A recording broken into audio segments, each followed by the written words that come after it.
50 years later, we know that we remain visitors in our own continent. We know that our resources benefit Euro-American than our own people. Our mineral resources, our animals, our oceans are still owned and controlled by the colonial masters. There are 101 British companies listed on the London Stock Exchange that control an identified $1.5 trillion worth of resources in Africa, and majority of these companies that do not tell us what they control and what they own in Africa are found in DRC, because they are the ones who fuel the divisions in DRC, they are the ones who fuel the fight in DRC, and they are stealing the resources of DRC. The trails of Brother Jeru, Songs of Solomon, and Notes of Native Son. It is the artwork of Gerald Sekoto, Chike Anyako, Oche Okeke, Edmonia Lewis, the religious movement of Bishop Lekhanyane, Manku, and Shembe, the Coptics of Egypt, and the Ethiopian Orthodox Christians, as well as Islamic denominations from Tunisia, Nigeria, Kenya, all deserve a place in the rich thinking and knowledge about Africa and its people. It is true that Pan-African call has also been prophetic, carrying important cautions that those who conducted the project for the rebirth of the African continent in the post-colonial context have not heeded to. In the pages of Frantz Fanon, Ratchet of the Earth, lays a critique which, since independence in the 1950s to this day, leaders of African people have failed to give programmatic response to this call. First and foremost, the Pan-African call is a call for African unity, not cooperation, collaboration, or coexistence. Many of you confuse the unity of Africa to mean collaboration or cooperation. We don't want to cooperate, we don't want to collaborate, we want to be one, and being one means we must share the same vision and the same direction. Yet many over the past half a century have chosen cooperation, which has given way to neo-colonialism. That is to say, for African leaders to continue colonialism without direct rule by colonialists.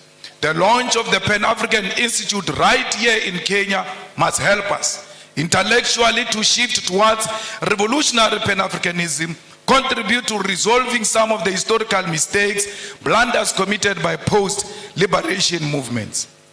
We should state clear here that while the formation of the Organization of African Unity was a step in the right direction, the fact that the founding conference failed to unite the African continent is a historical blunder.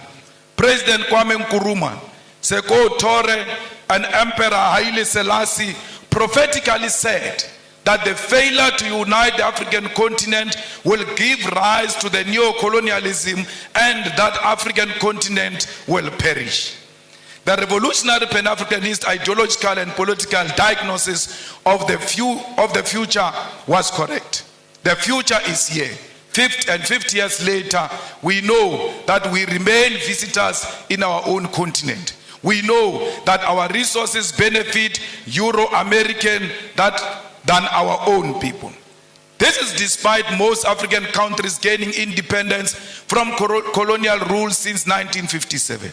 Massive, huge tracts of land, our mineral resources, our animals, our oceans are still owned and controlled by the colonial masters. There are no countries in the entire African continent that have gained full economic emancipation and independence. And this includes Ghana, which was the first to lead the road. Till to date, it can't claim that Africans in Ghana own the means of production.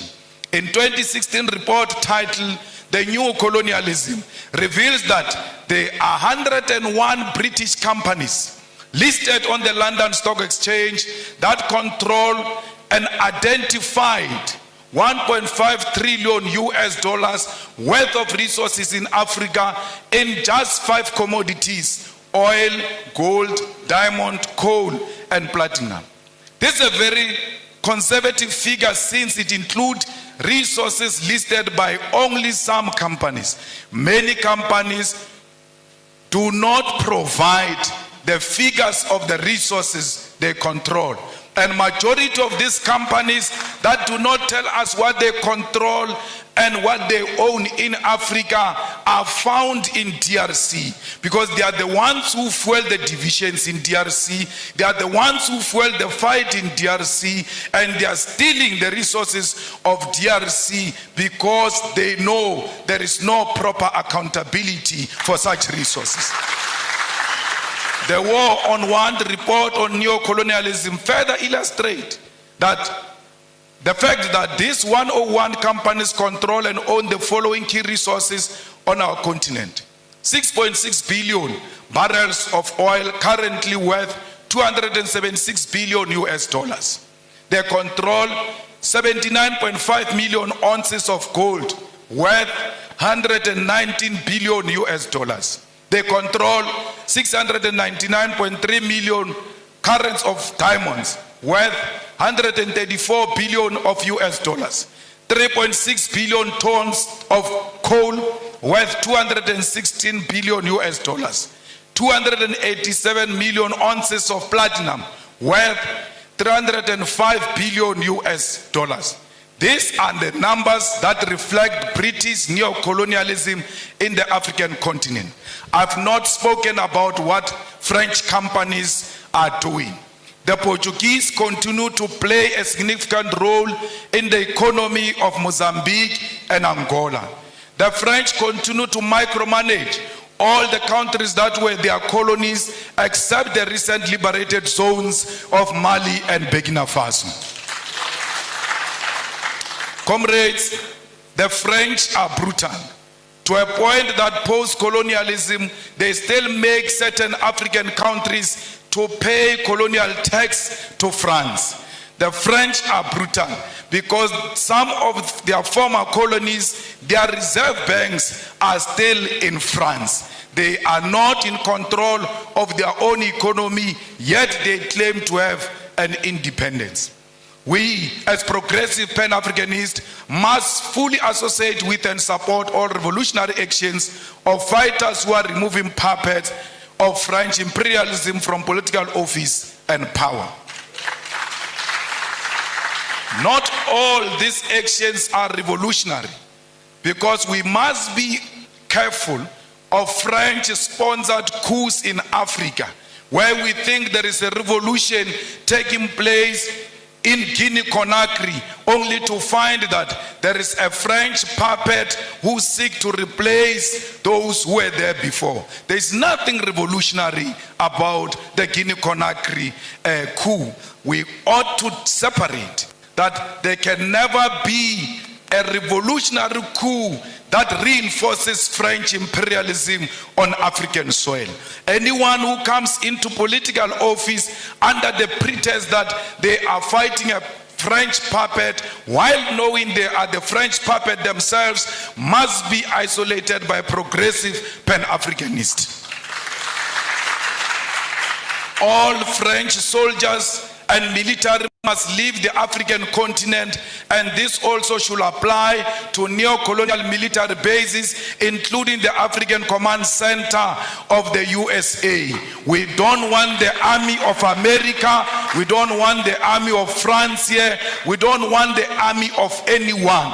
We want African army on African soil. The Pan-Africanist Institute should therefore provide ideological, political, and technical weapons to all progressive forces of the African continent to fight against colonialism. There is a political... There you have it, guys. Julius Malema is usually full of these revolutionary speeches. Sometimes you wonder where he gets them from.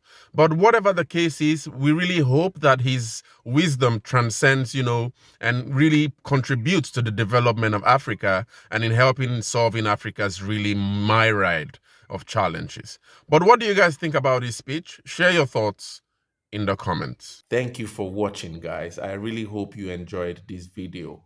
Please share and like and subscribe, because that's the way you support Kwazemi as a channel, an Afrocentric channel, where we try to understand deeper issues in African history and hopefully develop a collective intelligence on how we wish to build the Africa we want to see as people of Africa. See you in the next one.